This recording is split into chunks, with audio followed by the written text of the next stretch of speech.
Aloha, everyone. Welcome to the Savor Filipino Summit, Hawaii.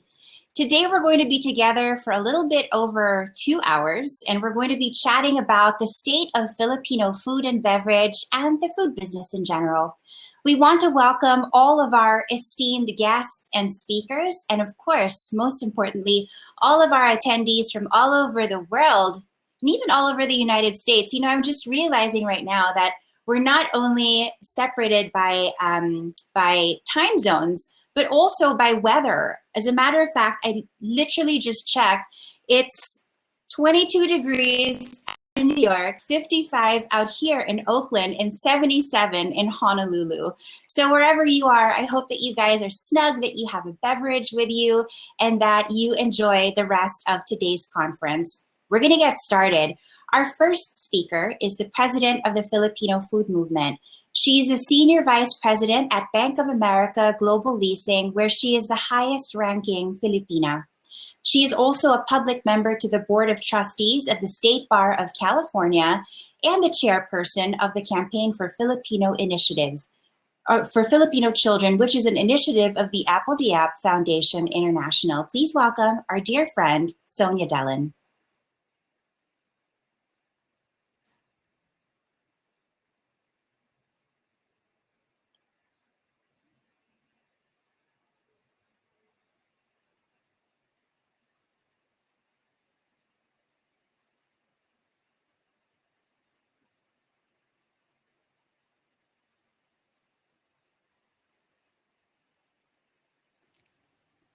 Okay, thank you, Keesa. I think we're on. Aloha, it's my pleasure to welcome you all to our virtual Savor Filipino Summit, Hawaii. I'm Sonia Delen, president of the Filipino Food Movement, a 501c3 established in 2014 by 8 passionate individuals led by our founder, PJ Quesada, with a vision of igniting a movement to preserve, promote, progress Filipino cuisine in the mainstream US and globally through education, community building, mainstream media advocacy, and social digital platforms. Throughout the years, we have worked hard to promote Filipino food, chefs, and restaurants in the world stage. During the past year, we doubled our efforts, knowing the daunting impact of COVID-19 on our fellow PhilAm entrepreneurs. As part of FFM's response to the pandemic, we launched several projects. Culinary Live is a weekly cooking demonstration on FFM's Facebook page on Thursdays at noon Pacific, featuring talented chefs in the US and from around the world. Support Filipino Takeout is our marketing campaign to support local businesses by creating a global directory of restaurants offering takeout and delivery services. We participate in feeding the front lines for seniors and economically displaced workers by curating takeout meals in several hospitals and community centers in the San Francisco Bay Area. And most recently, we created a collection of the best of Filipino food products in a sampler, the Patikim Gift Box, a variety of authentic, delicious, and artisan Filipino food items sourced from local small businesses. This is in partnership with Gawad Kalinga, a nonprofit organization whose mission is to end poverty in the Philippines. The Patikim gift boxes are available for purchase through our website, filipinofoodmovement.org. But we realized that we needed to do more. So we reimagined our signature event, the Savor Filipino Summit, as a global dialogue as we adapt to the pandemic marketplace. We had our first summit on June 29, 2020, and this year we're bringing the summit to Hawaii. Why Hawaii? We believe Hawaii is a fertile ground for the Filipino food movement to prosper. Filipinos make up almost 25% of the total population of the state, making it the largest racial group next only to whites.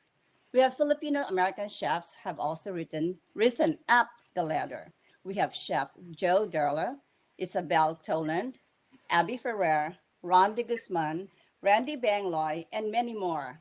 We have former executive chefs of some of Hawaii's top restaurants, making it on their own, like Sheldon Simeon, Joey Macadangdang, Jojo Vasquez, Ron Simeon, Chris Garnier, Tantas Urban, Ronaldo Ramiro, and more. Hawaii also has Lanai Tabura, Adam Tabura, and Melissa Cedillo of Elena's Restaurant featured nationally on TV shows. We are energized by the depth and breadth of talent in Hawaii, and the Filipino food movement looks forward to working with you all in progressing the Filipino food, not only in your state, but also across the US. We are grateful to the Philippine Consulate General in Honolulu for partnering with us in organizing this landmark summit. We wish to thank Consul General Joselito Jimeno, Deputy Consul General Angelica Escalona, and Vice Consul Andrea Cristina Caimo for the work that you have done in promoting Philippine cuisine and supporting our chefs in Hawaii. We are honored to have our guests from various industries in food, tech, media, government. And we also have designed a unique virtual experience for you. We encourage you to hop in to the various plenary and breakout sessions, network, and network with other attendees in the networking area, and visit the virtual booth of our vendors in the expo section.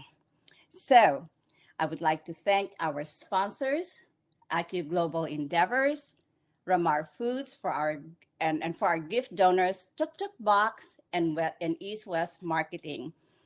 But this will not happen if it had not been for our hardworking board members. A big thank you to PJ Quesada, Keesa Ocampo, Wendy Kennedy, Mike Ang, Ali Cuerdo, Ralph Ignacio, Paul Parmalee, Kevin Filgone, Al Perez, and our CFO, Wendy Andong. A special kudos to the Savor Committee members, Vice Consul Andrea of the Philippine Consulate General in Honolulu, PJ, Raf, Keesa, Al, and Wendy, and our volunteers, Mitzi Manzano, Jennifer Ferguson, Lisa Gino, Kid Furukawa, Joel Bulos, Mishi Villaluz, and Tyler De Los Santos Tam. And to you all who have joined us from all over the state and the mainland and Canada and the Philippines and other places in the world. Maraming salamat for being a part of this historic event. But before I end, I would like to ask you to pull out your cell phones and follow us, our handler at Filipino Food Movement on Instagram and Facebook. We would also welcome donations by visiting our website. Consider volunteering for one of our steering committees and joining our advisory board. And as we live in uncertain times, we ask, what's next?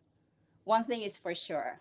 We will take the reins and carve a place for our cuisine in the global mainstream, where we promote our culture, celebrate our purveyors, and lift up a healing world. Maraming salamat po. Wear your mask, maintain social distancing, be safe and healthy. And now, it is my pleasure to introduce our opening speaker. Deputy Consul General Angelica C. Escalona was born in Manila on October 21, 1971. She studied in Japan as a Bunshō scholar, graduating with a Bachelor of Arts in International Relations degree from Tsukuba University in 1995. She obtained a Master of Arts in Foreign Affairs and Trade degree from Monash University, Australia in 1999. Deputy Consul General Escalona joined the Department of Foreign Affairs in 1996. She held various positions in the DFA and served at the Philippine Embassy in Jakarta and the Philippine Embassy in Tokyo. She assumed her current position at the Philippine Consulate General in Honolulu on August 30th, 2018. Friends, let's welcome Deputy Consul General Angelica Escalona. Thank you.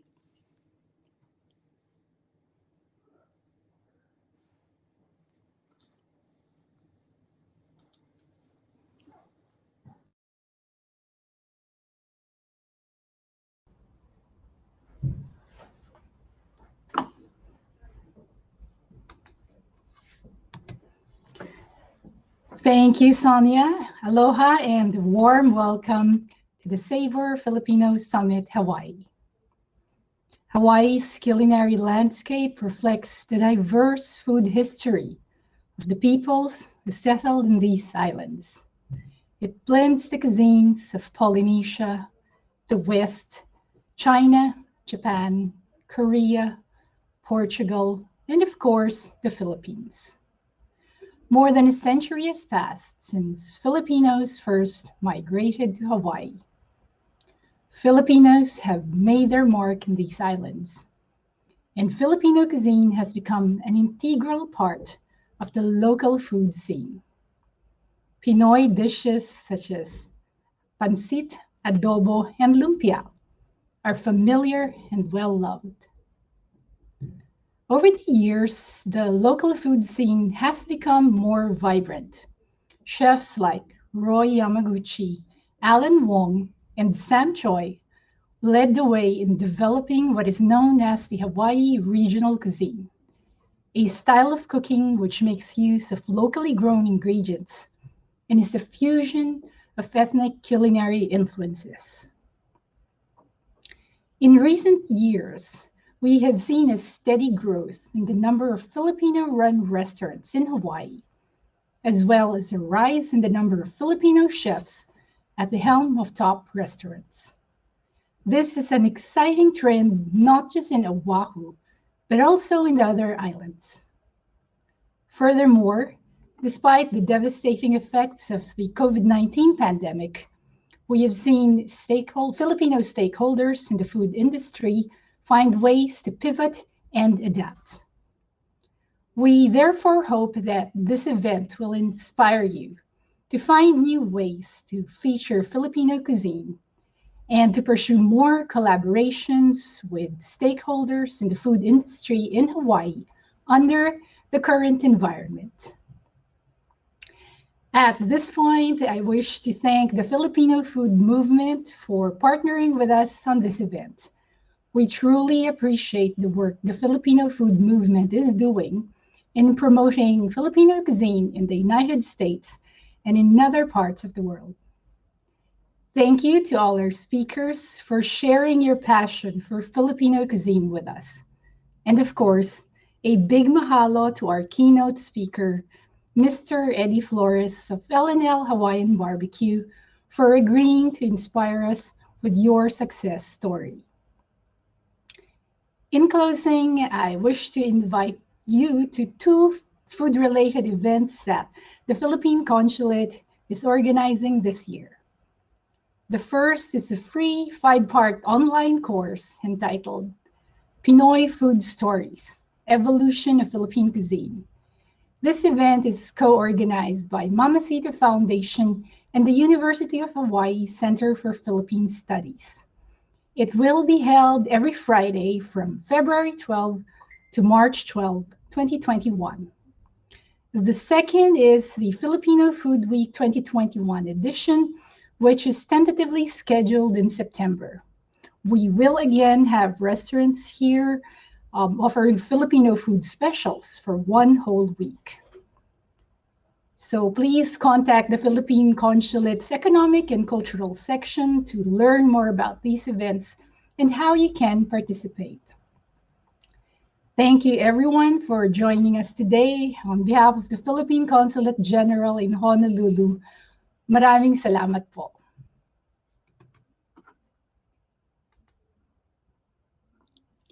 Thank you so much, Deputy Consul General Escalona. I'm really excited to be introducing our keynote speaker for today, but I have to premise it by saying that many years ago, maybe around 7 or so, when I was a producer and writer for the Lifestyle Network and the Filipino channel, I had the opportunity to go to Hawaii to work. And I was sent over there with the best team ever. As a matter of fact, I think that my former colleague and executive producer, Beverly Desposito, might also be on this conference, and just wanted to give a super special shout out. But during that time when we filmed the greats like Sheldon Simeon, I remember that, you know, our lunch break, our snack time always involved some sort of spam musubi and mac salad. and our favorite stop was L&L Hawaiian Barbecue.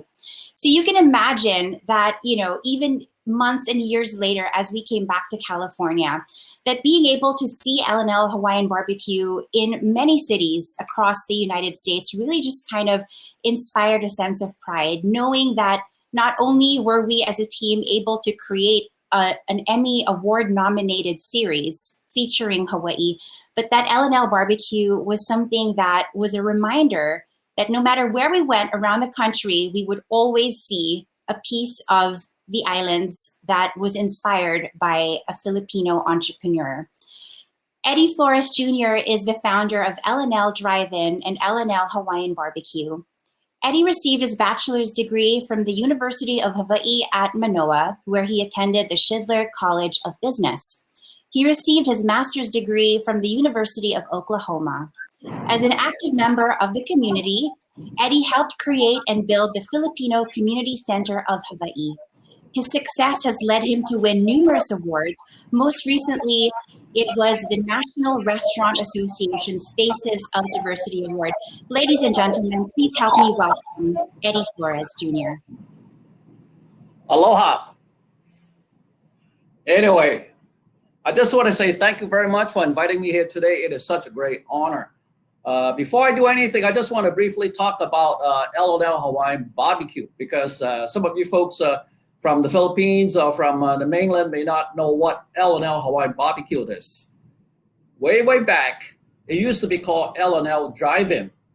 But L&L Hawaiian Barbecue is a fast food business pretty similar to McDonald's, except we are a smaller scale. We're not as big. Right now, we have approximately 210 locations spread out all over the United States. Our food is very unique. If you look at our food, we may serve spam musubi. The food itself is actually what we call plate lunch in Hawaii. Hawaii will call it plate lunches because it's actually a mixture of different kind of food. 2 scoop of rice, 1 scoop of macaroni salad, and a main entree. The entree could be anything. Could be anything. Could be Filipino food, could be Chinese food, could be American food, could be anything. So you can see on this picture on the left side is basically chicken katsu, which is Japanese style. And then the middle one, we got eggs and hamburger steak, rice and macaroni salad. And then the right side is deep fried shrimp and barbecue chicken. And then on the lower right side, you see the spam musubi. I'm very proud to say that we are the first fast food to serve spam musubi. We introduced spam musubi to the mainland. Now it becomes so popular. In some of our restaurants, we sell actually about 200 a day. That's almost like hamburger. We're doing very good on spam musubi. Now, just to give you a brief rundown on the history of L&L, my family immigrated to Hawaii when I was 16 years old. And we were pretty brought up in a pretty poor socioeconomic environment. And I have a little learning disability too. I'm not too good at school, but again, thanks again for living in America. America really is a place of opportunities. If you work hard, and this is one thing for everyone to remember, and we Filipino work very hard. Work very hard, you'll be able to accomplish it. So that's why I was able to go to college, get my master. And after school, I went into real estate business. And in a short time, I was very successful. And as you can see, I bought a restaurant called L&L Hawaiian Barbecue and gave it to my mom. Honest to God, she was a dishwasher. As soon as she started to make money, I fired her. Now, that's a joke, okay? I like to use this joke because way back, I was at Malacanang Palace. And I gave the same joke, and President Estrada came to me and said, "Did you really fire your mom?" And I couldn't believe that. And honest to God, I didn't fire her. The only reason that she don't want to work is this restaurant is really a tough business.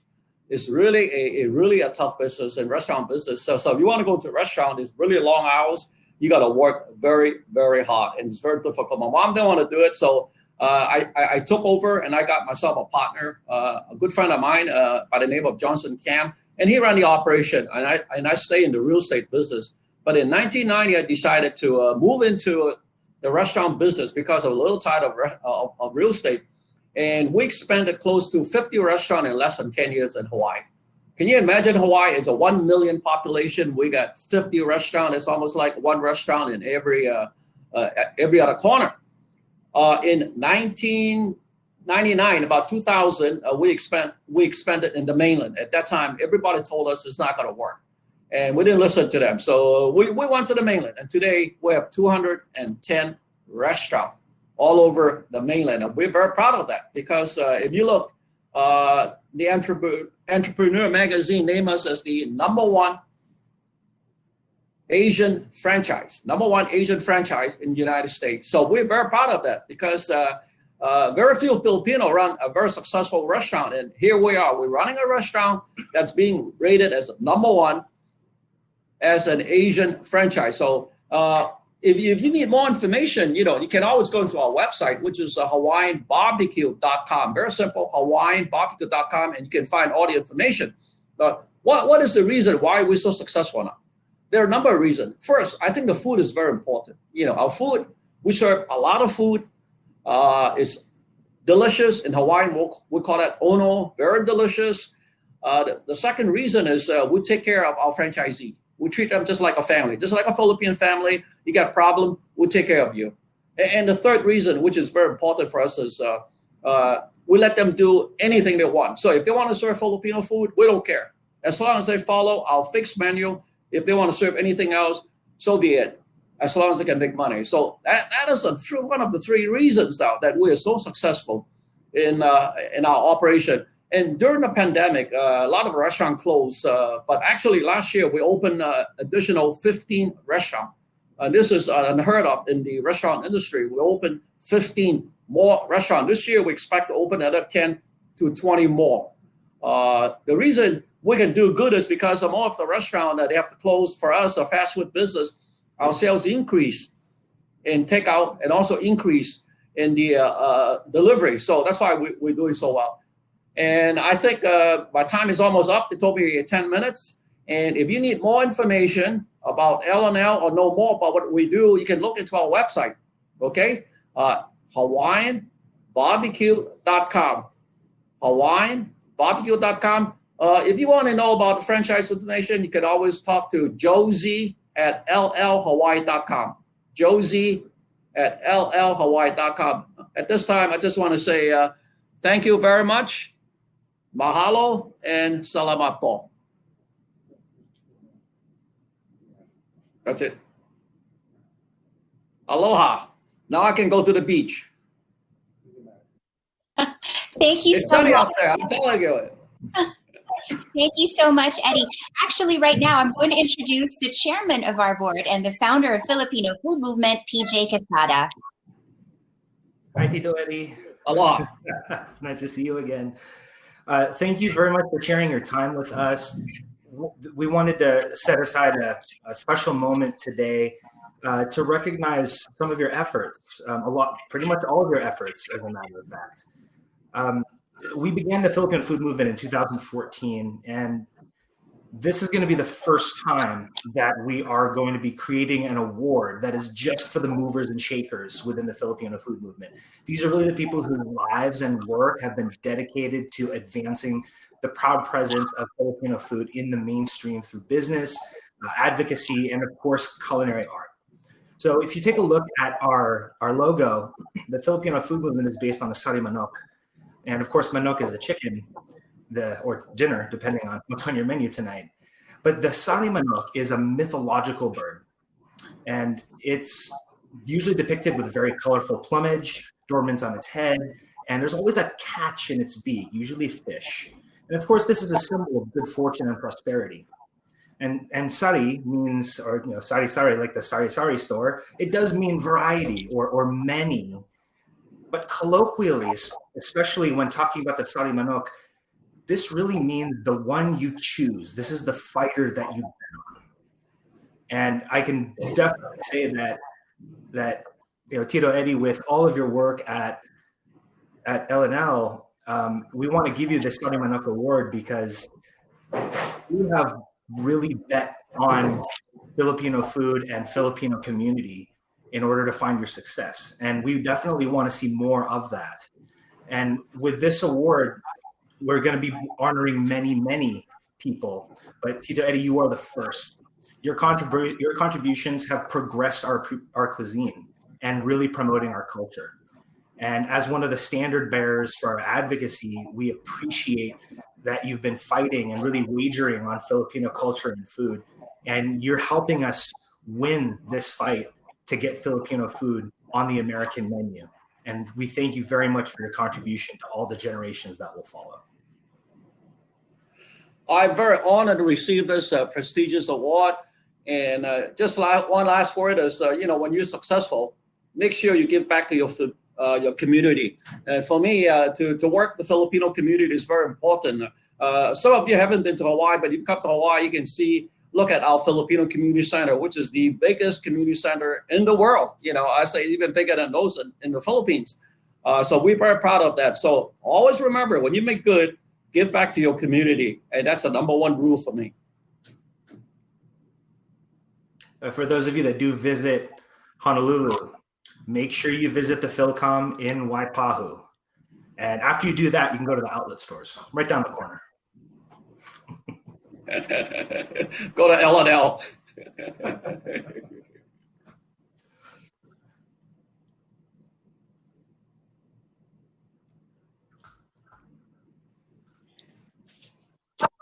Sounds like you have a great idea there. L&L Hawaiian barbecue, then you head on to the outlet stores. It sounds like my kind of vacation. Anyway, thank you so much, Eddie Flores and PJ Quesada. Next up, we're going to be heading into our breakout sessions. So on the left side of the panel of your screens, you're going to see a button that says sessions. You can click on that when you're ready. But for an entire hour, we are going to have the opportunity to choose between 4 different sessions. The first one is going to be a session and a chat on identity. It's going to be a dive into the past and an exploration of the future of Filipino cuisine in Hawaii with Dr. Pia Arboleda and Sam Choi of the Hawaii Regional Cuisine. It'll be moderated by PJ Quesada. The second session is going to be one on branding. This one's going to be super fun because I'm going to be in it. But I'm actually going to be joined by some incredible women who have really been breaking the mold when it comes to breaking the stereotypes of design and popularizing Filipino food and beverage around the globe. In this breakout session is going to be Patrice Cleary of Purple Patch out in DC, Alexandra Dorda, the founder of Kasama Rum, and Cheryl Tu of Cross Cultures. Our third breakout session is going to be a discussion on how to get more representation in food media, featuring Ali Cuerdo, who is the director of Ulam Main Dish, the movie, Eric Baranda of Frolic Hawaii, and Queenie Laforga of Queenie's Food Journey. And it'll be moderated by an award-winning journalist and dear friend of FFM's, Jennifer Ferguson. The fourth breakout session is going to be a chat on business, how to start and sustain food businesses through the pandemic with Eric Elnar of the Philippine Trade and Investment Center, Peter Oshiro of the Hawaii Department of Health, and Joel Navasca of Tiano's Restaurant. And this is going to be moderated by my dear friend, Mike Eng. So feel free to click on the breakout tabs to join a session. You can also leave the current sessions by clicking on other sessions if you guys wanted to kind of hop around and if you get any FOMO. But be sure that at the end of the hour, come back to this main stage for the second session of our plenary and a wrap up of all those discussions. And you're going to want to come back because we're actually giving away some awesome prizes and giveaways courtesy of our sponsors for today. So I hope that you guys enjoy the conversations over the next hour, and we'll see you back here in 60 minutes.